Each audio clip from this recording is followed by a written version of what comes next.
Hoje a gente vai aprender sobre load balancers. O problema que o load balancer vem para resolver é, imagina o seguinte, você tem uma aplicação muito grande com vários servidores e milhões de usuários. A gente quer evitar que esses usuários sobrecarreguem só um servidor. A gente quer garantir que os usuários acessem os servidores de modo a distribuir a carga computacional entre vários servidores. Só que a gente não tem como enforçar isso no computador do usuário. A gente não pode entrar no computador do usuário e mandar que ele acesse um servidor. Para isso, a gente vai direcionar todo o tráfego dos usuários para um load balancer. Aqui é o load balancer. E o load balancer vai ser a peça responsável para redirecionar cada usuário para um servidor, para balancear a carga computacional de requisições entre os servidores, de modo a não sobrecarregar um único servidor. E numa aplicação no mundo real, a gente geralmente não tem só cliente e servidor. A gente vai ter o cliente, um servidor que vai ser o servidor do front-end, que vai servir uma aplicação em JavaScript, por exemplo, um servidor de back-end, e entre o servidor do front e do back, a gente pode também ter um load balancer aqui no meio. Porque a gente tem muitos servidores no back-end e muitos servidores no front-end. A gente também precisa distribuir a carga de forma igualitária entre os servidores do front e do back.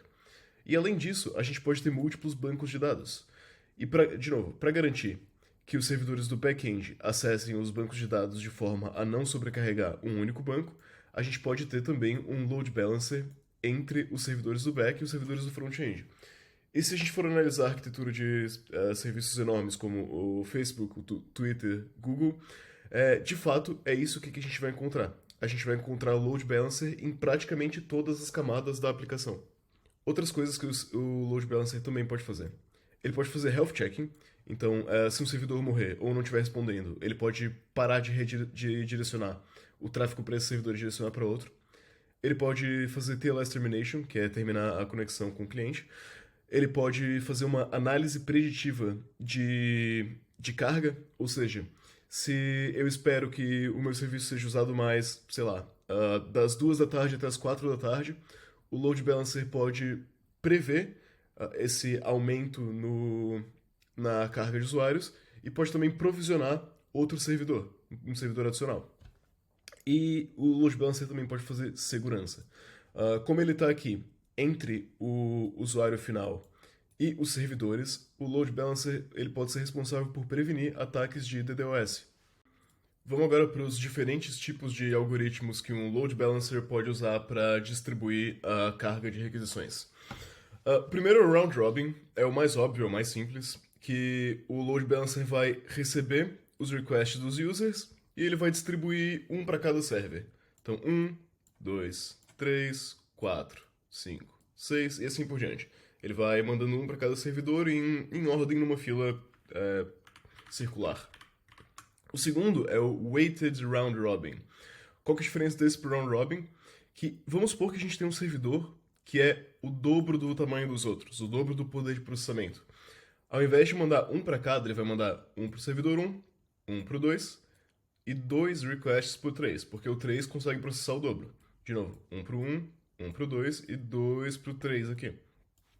E assim por diante. Esse é o weighted round robin. Agora vamos pro list connections.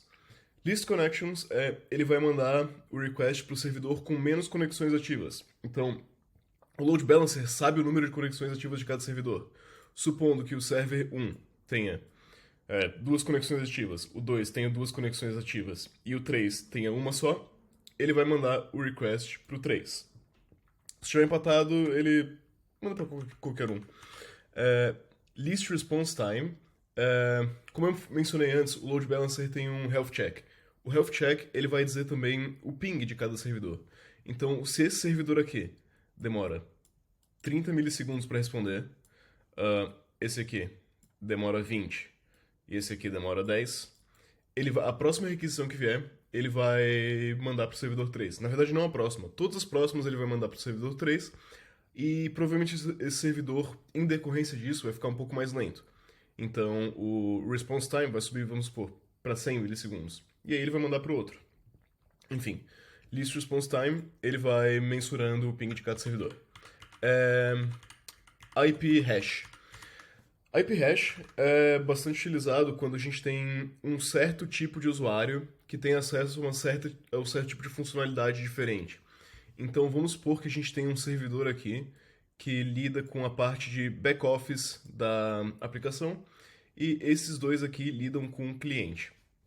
O load balancer ele vai ter uma tabela com os IPs, ele vai saber qual IP é, tem acesso ao back-office e qual é um cliente normal sem acesso ao back-office, e ele vai fazer a distribuição dos requests baseados no IP, em qual IP tem acesso a qual funcionalidade.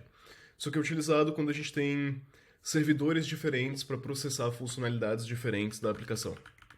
E o último é o URL hash. Parecido com o IP hash, vamos supor que cada servidor seja responsável por processar uma parte da aplicação. Então a gente tem, esse aqui vai ser o servidor de posts. Então se a minha URL terminar com barra posts, eu vou redirecionar para cá. Se a URL terminar com barra user, esse aqui é o servidor que lida com as informações do usuário, e sei lá, esse aqui é o servidor que lida com vídeos. Então se for barra vídeo na URL. O load balancer tem uma tabelinha, ele sabe qual tipo de URL tem que ser redirecionado para qual servidor. E esses são alguns dos algoritmos mais simples e mais básicos de load balancer. Existem alguns mais complexos, só que eu não acho que vale a pena a gente entrar neles agora. Os load balancers, eles podem ser dinâmicos ou estáticos. O dinâmico, ele conhece o estado do servidor, ele se comunica com o servidor e por isso ele é um pouco mais complexo, enquanto o estático basicamente não tem nenhuma informação sobre o servidor. E eles podem ser stateful ou stateless.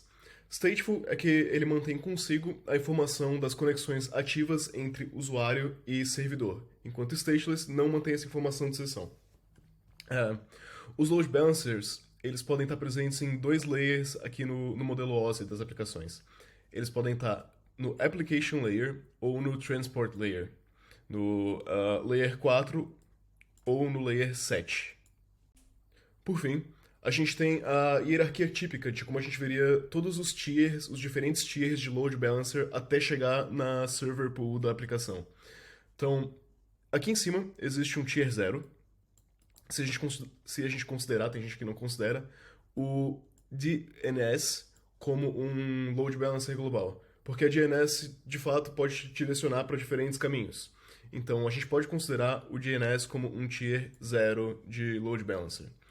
Depois a gente tem os ECMP routers, isso se chama Equal Cost Multipath Routers. Depois disso, a gente tem os load balancers no layer 4, layer de transporte. Por fim, a gente tem os load balancers no layer de application. E é isso.